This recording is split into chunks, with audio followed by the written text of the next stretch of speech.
ሰላም ሰላም ውድ የዩቲዩብ ቻናል ተከታታዮቼ እንደምን አላችሁ? በባለፈው በክፍል 32 የቻይንኛ ቋንቋ ትምህርት እንግዲህ የተለያዩ ወርዶችን ወይም ደግሞ አመታቶችን በቻይንኛ ምን እንደሚባሉ ለመነጋገር ሞክረናል ማለት ነው። እንግዲህ ውድ ቤተሰቦቼ ባለፈው ክላሳችን ካየናቸው አዳዲስ ወርዶች መካከል እንግዲህ አራት ወርዶችን አይተናል ማለት ነው እና እነሱን ገረፍ አድርገናቸው እናልፋለን። እንግዲህ አንደኛውና የመጀመሪያው ማለት ነው አመት ማለት ምን ማለት ነው? አመት ማለት ኒያን ኒያን ኒያን ኒያን። እንግዲህ አመት ማለት ኒያን ማለት ነው። አመት ማለት ኒያን ከሆነ ዘንድሮ ወይም ደግሞ ይሄ አመት በቻይንኛ ምን እንላለን ካለን ጂኒየን ጂኒየን ጂኒየን እንላለን ማለት ነው። በዚህ አመት ወይም ደግሞ ዘንድሮ የሚለውን ትርጉም ይይዛል ብለን ተነጋግረናል ማለት ነው። እንግዲህ አምና ማለትስ ምን ማለት ነው? ወይም ላስት ይር ማለት ምን ማለት ነው ስንል ደግሞ ቹኒየን ቹኒየን ቹኒየን ቹኒየን ብለናል ማለት ነው። እንግዲህ ያለፈ ማለት ነው። ቺ ያለፈ እንደሆነ ይገልጻል ማለት ጂን ማለት ደግሞ ቅርብ ወይም ፕሬዘንት የሆነ ማለት ነው። ስለዚህ ጂኒየን የሚለው ዘንድሮ ከሆነ ቹኒየን ማለት አምና ነው ማለት ነው። ሆውኒየን ሆውኒየን ሆውኒየን ካልን ደግሞ ከከርሞ ወዲያ ወይም ደግሞ ከሚቀጥለው አመት ያለው አመት ማለት ነው። ከኔክስት ይር አፍተር ኔክስት ይር ማለት ያለው ማለት ነው። ስለዚህ ይሄ ሆውኒየን ማለት ነው። እንግዲህ ከርሞ ማለትስ በቻይንኛ ምን ማለት ነው የሚለውን አንደኛ ማለት የመጨረሻው በባለፈው ክላሳችን ከተማማርናቸው ውስጥ የመጨረሻው ማለት ነው ሚን ሚንኒያን ሚንኒያን ሚንኒያን ሚን ይን የሚል ሚ ይን የሚል አክሰንት አለው። ሚን ሚን ኒያን ሚን የሚለው ብቻውን ማለት ነው ብራይት ወይም የሚል ኔክስት የሚል ወይም ብራይት የሚል ትርጉም አለው ማለት ነው። ኒያን ማለት ደግሞ ይር ማለት ነው። ስለዚህ ከርሞ ማለት ነው ወይም የሚቀጥለው አመት ማለት ነው። እንግዲህ ውድ ቤተሰቦቼ በባለፈው የተማማርናቸው እንዲህ ገረፍ ካደረግን ወደ ዛሬ ወደ ክፍል 33 ክላሳችን ከመግባታችን በፊት ላይክ፣ ሼር፣ ሰብስክራይብ እያደረጋችሁ ላልደረሰው አድርሱ። ኮመንት እየጻፋችሁ እየተለማመዳችሁ ብትችሉ የምትጽፉትን ኮሜንት በቻይንኛ እስከዛሬ ካስተማርኳችሁ የያዛችሁትን ወርድ እንኳን እዛ ላይ ብትጽፉት የእናንተን ጥረት ሊገልጽ ይችላል እና ኮመንት ላይ ብትችሉ በኮመንት ላይ በቻይንኛ እንድትጽፉ ፈልጋለሁ ማለት ነው።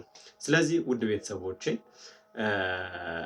እይታም ወይም ደግሞ ፍላጎትም በጣም ቀንሳችኋል እና በደንብ ተስፋ ሳትቆርጡ በደንብ እንድታነቡ እንድትለማመዱ ትፈልጋለሁ ማለት ነው እና ዛሬ በክፍል 33 ይዤላችሁ የመጣሁት ይቅርታ ነው የሚለው ማለት ነው።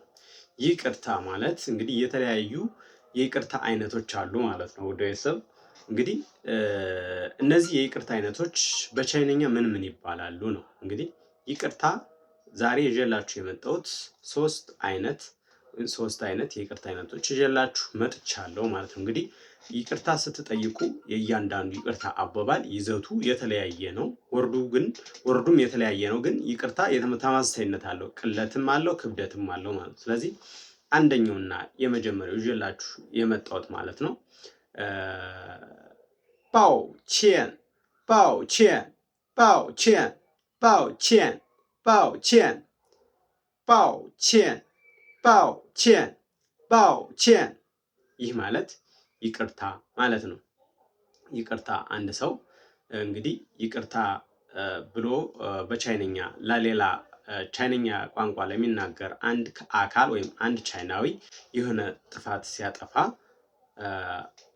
ባውቼን ባውቼን ባውቼን ባውቼን ወይም ደግሞ ባውቼን ይላል ማለት ነው። ፈጠን ሲል 抱歉很抱歉ልንል እንችላለን ማለት ነው። እንግዲህ ይሄ እንግዲህ አሁን ያልኳችሁ የይቅርታ አይነት አንድ ሰው ጥፋት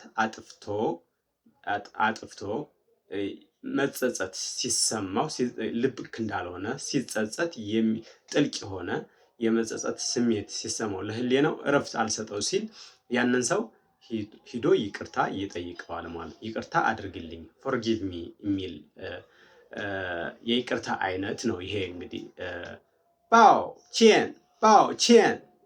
ባውቼን እስኪ ከኔ ጋር በሉት አክሰንቱን አብረን በለው። እንግዲህ ቶኑ አራተኛ ቶን ነው ያለው ቁርጥ የሚል ነው ማለት ነው። ስለዚህ ባው ስንልም አራተኛ ነው። ኤኦ የሚሉት ፊደሎች ቶኑ የሚቀመጠው ኤ ላይ ነው ማለት ነው። ባውቼን ቁርጥ ይላል ማለት ነው። ስለዚህ ይሄ ወርድ በጣም በሰው ልጅ ህይወት ውስጥ መሰረታዊ ወይም ደግሞ ዋና ነገር ነው ማለት ነው። እንግዲህ በየትኛውም እንግዲህ የሰው ልጅ በጣም መጠቀም አለበት በህይወቱ ውስጥ ለብዙ ነገሮች ሐኪም ነው ይባላል። ይቅርታና ጀስት እረፍት ይሰጣል። ሐኪም የማያክመው አንድ ሰው በህሊናው ያልሆነ ነገር ቢሰራ ይቅርታ ከጠየቀ የህሊና እረፍት አገኘ። የህሊናን እረፍት ደግሞ በህክምና ወይም በምንም ልንገዛው ልናመጣው አንችልም ማለት። ስለዚህ ባውቼን እንላለን። አጥፍተን ለዛ ነገር ወይም ተደባድበን ሊሆን ይችላል ወይ የሆነ ነገር አድርገን ሊሆን ይችላል። ለዛ ነገር ይቅርታ ስንጠይቅ ይህንን አይነት የቻይንኛ ቋንቋ ተጠቅመን ይቅርታ ልንለው እንችላለን። ልቤ ተጸጽቷል፣ ከልቤ ተጸጽቻለሁ እና ይቅር በለኝ ማለት ነው። ይሄ እንግዲህ ሌላኛውና ሁለተኛው ዛሬ 3 ነው ይዤላችሁ የመጣሁት። እንደነገርኳችሁ ሌላኛውና ሁለተኛው ቀለል ያለ የይቅርታ አይነት ነው። ቀለል ያለ የይቅርታ አይነት አሁን ለምሳሌ በመንገድ ላይ ስንሄድ መንገድ አቅጣጫ ቢጠፋብን ይቅርታ ወደዚህ ለመሄድ ፈልጌ ነበር አቅጣጫ ልትነግረኝ ትችላለህ ብለን ስንጠይቅ ይቅርታ ነው አይደል የምንለው መጀመሪያ። ስለዚህ ይህ አይነት ይቅርታ በቻይንኛ ምን ይባላል ነው። ሌላኛው ቀለል ያለ ስናልፍ ሰዎቹን ልንረግጥ እንችላለን ሳናስበው ወይም ደግሞ ሳናያቸው የሆነ ነገር ያኔ ሀፍረት ይሰማንና ይቅርታ እንላለን ማለት ነው። ለእነዚህ አይነት ቀለል ያሉ ይቅርታዎች ወይም ደግሞ ፖላይትነስ አጠያየቅ ነው ይሄ የይቅርታ አይነቱ።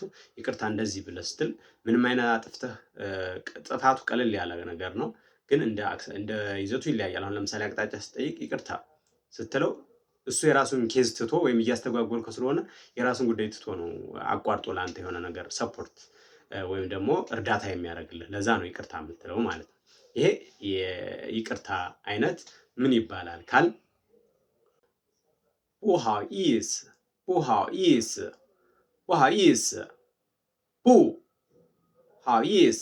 ቡ ስንል አራተኛ አፍራሽ ናት ማለት ነው።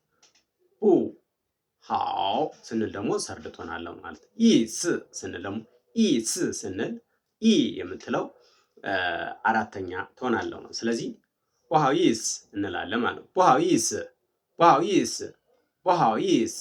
ቡ ሃው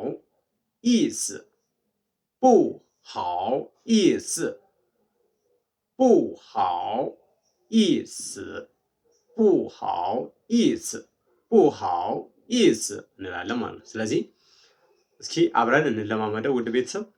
ቡሃኢስ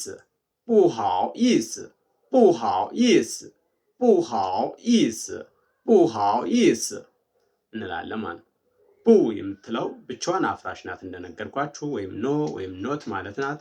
ሃው ማለት ደግሞ ጉድ የሚል እንትን አለው። ኢስ ማለት ሚኒንግ የሚል ትርጉም አለው ሲነጣጠሉ ላይ ብቻቸው። ግን እነዚህ በአንድ ላይ ሲጣመሩ ቡሃው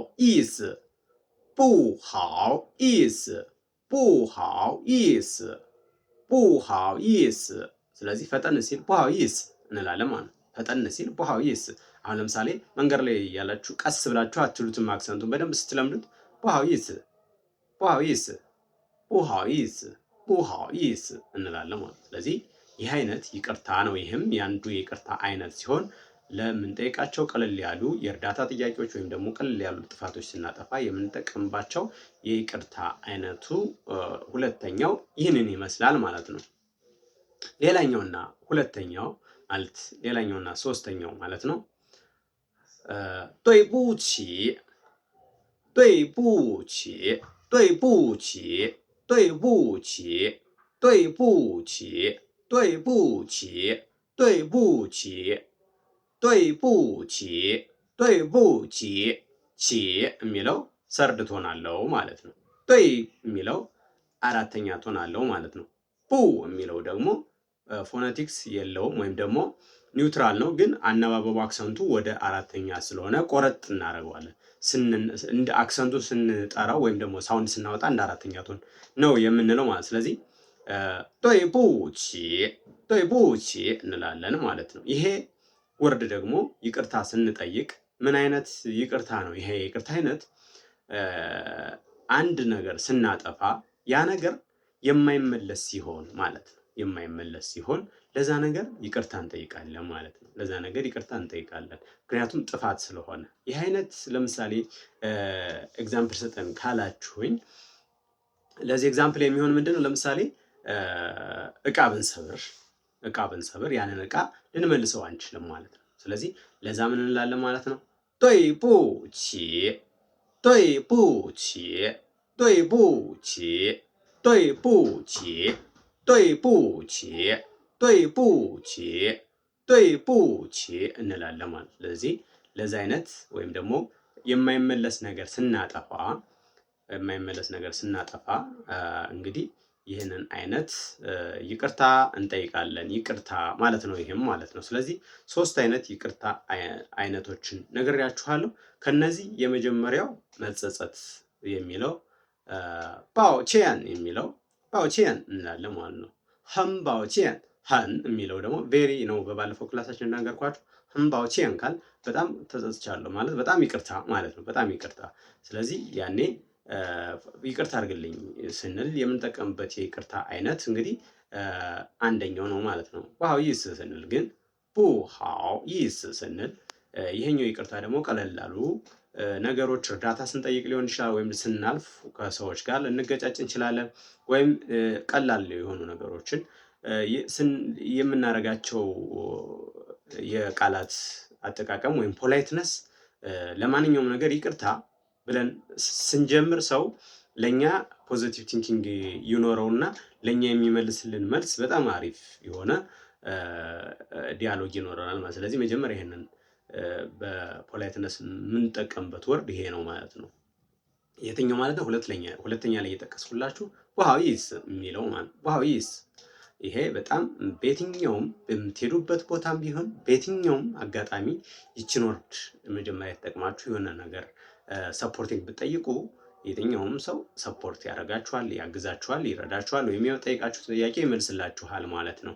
ሌላኛው ለተሰበረ ነገር ይቅርታ ሳታውቁም ይሁን አውቃችሁ ያጠፋችሁት ጥፋት ሊሆን ይችላል፣ ወይም የሰበራችሁት ዕቃ ሊሆን ይችላል። የማይመለሱ ጥፋቶች እንደዚህ አይነት ነገሮች ሲኖሩ ለነዛ ነገር ደግሞ ጦይ ቡቺ እንላለን ማለት ነው። ውድ ቤተሰቦች ለዛሬ ይዤላችሁ የመጣሁት ይቅርታ ነውና እንግዲህ የዛሬው ክላስ ክፍል 33 ይህን ይመስላል። በቀጣይ በሌላ ክላስ እስከምንገናኝ መልካም ሳምንት ይሁንላችሁ። መልካም የስራ ጊዜ፣ መልካም የእረፍት ጊዜ ይሁንላችሁ። እንግዲህ ውድ ቤተሰቦቼ በርቱ፣ አንብቡ፣ አጥኑ። ለውጥ ማየት ፈልጋለሁ። ከዛ ደግሞ ኮመንት ላይ ጻፉ በቻይንኛ ፕሊዝ። ስለዚህ ያስቀየማችሁት ካለ በዚህ አጋጣሚ እዛ ላይ በቻይንኛ ይቅርታ ማለት እኔም ይቅርታ እንድትሉ ይፈልጋለሁ። ምክንያቱም ባለፈው የቤት ስራ ሰጥቻችሁ የቤት ስራችሁን አልሰራችሁም እና ቅር ብሎኛል። ስለዚህ ባኦቼን እንድትሉ ይፈልጋለሁ ማለት ነው። ተጸጽተናል ባለመስራታችን ይቅር በለን ማለት ነው ማለት ነው። ስለዚህ ባገኛችሁት አጋጣሚ ለመለማመድ ፈልጉ፣ ተነሳሽነት ይኑራችሁ፣ በርቱ። ሀገራችንን ሰላም ያርግልን። እግዚአብሔር ሀገራችንን ይባርክልን። ባይ ባይ። ሌላ ጊዜ እንገናኛለን።